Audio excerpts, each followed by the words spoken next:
Hey, so I've been thinking a lot personally about like finances because I don't have as much in my bank account as I would like.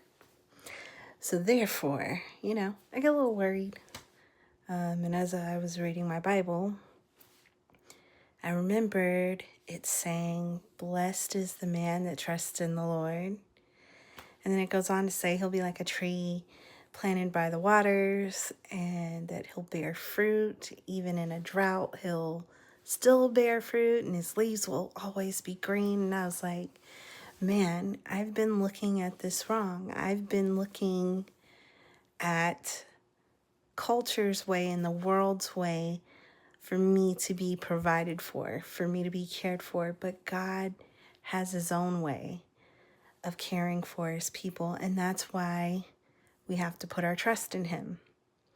Now, I'm not gonna lie, that's hard, right? Because you can see a problem and you're like, God, do you see the same problem that I see? Because I don't know if we're seeing this the same way, and I just want to know, like, when will this be resolved, right?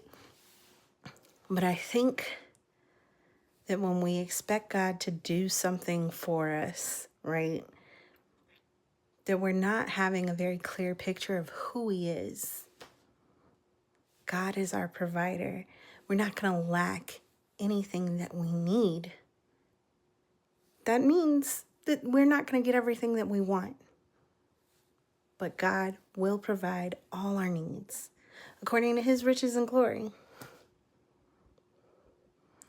And I also think that he works on our hearts so that we can have healthy desires that won't end up destroying us in the end. Because later in that same passage of scripture, it says, our hearts are deceitful and wicked, and who can know it?